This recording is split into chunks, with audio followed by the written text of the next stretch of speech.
എല്ലാവർക്കും സലു സിമ്പിൾ റെസിപ്പീസിലേക്ക് സ്വാഗതം. ഇന്നൊരു വെറൈറ്റി ബ്രേക്ക്ഫാസ്റ്റ് ആണ് ഉണ്ടാക്കുന്നത്. ഇതിന് കറികൾ പോലും വേണ്ട. അപ്പോൾ ഒരു ബൗളിലേക്ക് ഞാനിവിടെ 1 കപ്പ് മൈദ മാവും 1 കപ്പ് ഗോതമ്പ് മാവും പിന്നെ വറുത്ത അരിപ്പൊടിയാണ് ഞാനിവിടെ എടുത്തിരിക്കുന്നത്. അതൊരു 1/2 കപ്പ് മതിയാവും. പിന്നെ വേണ്ടത് റവയാണ്. ഒരു 1/4 കപ്പ് റവയാണ് നമ്മൾ ഇതിലേക്ക് ചേർത്ത് കൊടുക്കുന്നത്. റവയുടെ അളവ് കൂടണ്ട കേട്ടോ.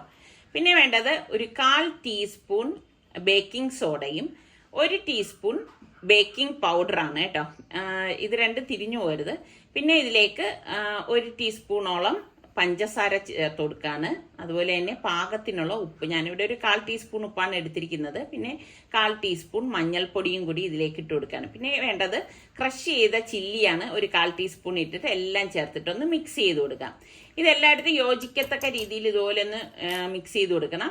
പിന്നെ വേണ്ടത് ഒരു 1/4 കപ്പ് തൈരാണ്. ഇത് ഞാൻ വീട്ടിൽ തന്നെ തയ്യാറാക്കി എടുത്ത തൈരാണ് കേട്ടോ. അതും കൂടി ഇട്ട ശേഷം നല്ലതുപോലെ ഒന്ന് മിക്സ് ചെയ്ത് കൊടുക്കുക. അപ്പോഴേക്കും നമ്മൾ പുട്ടിനൊക്കെ നനയ്ക്കുന്ന ആ ഒരു പരുവത്തിൽ വരും കേട്ടോ. ഇനി നമ്മൾക്ക് ഇതിലേക്ക് വേണ്ടത് വെള്ളമാണ്. പച്ചവെള്ളമാണ് ഞാൻ ഒഴിച്ചു കൊടുക്കുന്നത്. ആദ്യം ഞാൻ 1/2 കപ്പ് വെള്ളം എടുത്തിട്ട് കുറേശ്ശെ ഒഴിച്ചിട്ടാണ് ഇതൊന്ന് കുഴച്ചു കൊടുക്കുന്നത്. അപ്പൊ ആ ഫുൾ 1/2 കപ്പ് വെള്ളം ഞാൻ ഇതിലേക്ക് ചേർത്ത് കൊടുത്തു. തൈര് ചേർത്തത് കൊണ്ട് നമുക്ക് ആദ്യമേ പറയാൻ പറ്റത്തില്ല എത്ര വെള്ളം ഇതിലേക്ക് വേണമെന്ന്. വീണ്ടും ഞാൻ 1/2 കപ്പ് വെള്ളം എടുക്കുന്നത് കുറേശ്ശെ ഒഴിച്ചിട്ട് ഒന്ന് കുഴച്ചു കൊടുക്കാണ്. അപ്പം ടോട്ടൽ ഞാനിപ്പം ഇപ്പൊ ആ എടുത്തിരിക്കുന്ന 1/2 കപ്പ് ഫുള്ള് ഞാൻ ഇതിലേക്ക് ഒഴിച്ചിട്ട് കുഴച്ചു കൊടുക്കാണ് കേട്ടോ. അപ്പൊ നമുക്ക് ടോട്ടലായിട്ട് 1 കപ്പ് വെള്ളം ഈ ഒരു അളവിൽ വേണം. എന്നിട്ട് നല്ലതുപോലെ ഒന്ന് കുഴച്ചെടുക്കണം. കുഴച്ചെടുക്കുന്നതാണ് ഇതിന്റെ ഒരു പരുവം എന്ന് പറയുന്നത് കേട്ടോ. നല്ലതുപോലെ ഒന്ന് കുഴച്ചു കൊടുക്കുക.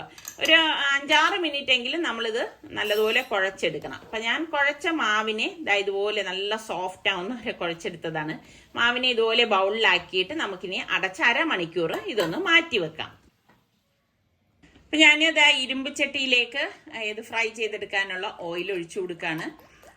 ഇനിയിപ്പോൾ നമ്മൾ കുഴച്ച് വെച്ചിരിക്കുന്ന ആ മാവുണ്ടല്ലോ, അത് ഞാൻ അടപ്പ് മാറ്റിയിട്ട് ഒന്നും കൂടി ഒന്ന് കുഴച്ചു കൊടുക്കണം. അത്യാവശ്യം നല്ല രീതിയിൽ ഞാൻ കുഴച്ചെടുത്തതാണ്. നമ്മൾ എത്രത്തോളം നന്നായിട്ട് കുഴച്ചെടുക്കും അതുപോലെ ഇരിക്കും നമ്മളുടെ മിനി ബട്ടൂര. ഇന്നിപ്പോ ഞാൻ ഉണ്ടാക്കണ മിനി ബട്ടൂരയാണ് കേട്ടോ. എളുപ്പത്തിന് വേണ്ടിയിട്ട് ഞാൻ ചപ്പാത്തി പ്രസ്സിൽ വെച്ചിട്ടാണ് ഇങ്ങനെ പ്രസ് ചെയ്ത് അങ്ങ് എടുക്കുന്നത് കേട്ടോ. പരത്താനൊന്നും പോകത്തില്ല. എപ്പോഴും നമുക്ക് എളുപ്പപ്പണികളല്ലേ ചെയ്ത് തീർക്കാൻ ഒരു ഇൻട്രസ്റ്റ് വരുന്നത്. അപ്പൊ ഇതാവുമ്പം ഞാനിങ്ങനെ ഈ ഇൻസ്റ്റന്റ് ആയിട്ട് പരത്തലും ചുടലും എല്ലാം പ്രസ് ചെയ്യലും ചുടലും ഒക്കെ ഒരുമിച്ച് തന്നെ ആകും. എപ്പോഴും നമ്മൾ ബട്ടൂരയൊക്കെ ഉണ്ടാക്കുമ്പം ഇതുപോലെ എണ്ണയിലേക്ക് ഇട്ട് കഴിഞ്ഞാൽ ഉടൻ മറിച്ചിട്ട് കളയരുത്. അത് താനേ പൊന്തി വരും. പൊങ്ങി വന്ന ഒരു സെക്കൻഡ് ഒന്ന് വെയിറ്റ് ചെയ്യണം. അതിനുശേഷം മാത്രമേ നമ്മൾ അതിനെ ഒന്ന് മറിച്ചിട്ട് കൊടുക്കാവൂ. അപ്പൊ ഒരു വെറൈറ്റി ആയിട്ടുള്ള ബട്ടൂര എന്ന് ഞാൻ പറഞ്ഞത് ഇതുകൊണ്ടാണ്. നോർമലി ഉള്ള ബട്ടൂരയ്ക്കാണെങ്കിൽ നമ്മൾ മഞ്ഞളോ ചില്ലി ഫ്ലേക്സ് ഒന്നും ഉപയോഗിക്കാറില്ല. അപ്പൊ ഇപ്പോഴും നമ്മൾ ഒരേപോലെ ഉണ്ടാക്കുന്നതിൽ നിന്നും കുറച്ച് വ്യത്യസ്തമായിട്ട് ഇരുന്നോട്ടെ എന്ന് എഴുതിയിട്ടാണ് ഇങ്ങനെയൊക്കെ ഓരോന്നൊക്കെ ചേർത്ത് ലൊട്ടിലൊടുക്ക് പണികളൊക്കെ ചെയ്യുന്നത് കേട്ടോ. അപ്പൊ ഇതുപോലെ നമ്മള് പരത്തി ഉടൻ തന്നെ, ഞാൻ അല്ലാതെ പരത്തി ഇങ്ങനെ ഫുള്ള് വെച്ച ശേഷം അല്ല പൊരിച്ചെടുക്കുന്നത്. നിങ്ങളൊക്കെ എങ്ങനെയാണ് ബട്ടൂര ആയാലും പൂരിയൊക്കെ ആണെങ്കിലും മുഴുവനായിട്ട് ഇങ്ങനെ പരത്തി വെച്ചിട്ടാണോ പൊരിച്ചെടുക്കുന്നത്? അത് ഇതുപോലെ ഇൻസ്റ്റന്റ് ആയിട്ട് തന്നെയൊക്കെയാണോ ചെയ്തെടുക്കുന്നത്? എനിക്കിതാണ് സൗകര്യം കേട്ടോ. അപ്പൊ ഞാൻ ഈ ബട്ടൂര എല്ലാം ഫ്രൈ ചെയ്തെടുത്തു. അപ്പോൾ ഇത് ഞാൻ പറഞ്ഞില്ലേ, കറികളുടെ ഒന്നും ആവശ്യമില്ല, അടിപൊളി ടേസ്റ്റ് ആണ്. അപ്പൊ ഞാൻ ഇതിന്റെ ഉൾഭാഗം ഒന്ന് കാണിച്ചു തരാം കേട്ടോ. നല്ല സോഫ്റ്റ് ആയിട്ടുള്ള അടിപൊളി ബട്ടൂരയാണ്. അപ്പൊ ട്രൈ ചെയ്യാത്ത ആരെങ്കിലും ഒക്കെ ഉണ്ടെങ്കിൽ നിങ്ങൾ ഈ രീതിയിലൊന്ന് ട്രൈ ചെയ്ത് നോക്കൂ. തീർച്ചയായിട്ടും നിങ്ങൾക്ക് ഇഷ്ടപ്പെടും, പ്രത്യേകിച്ച് മക്കൾക്ക് കേട്ടോ.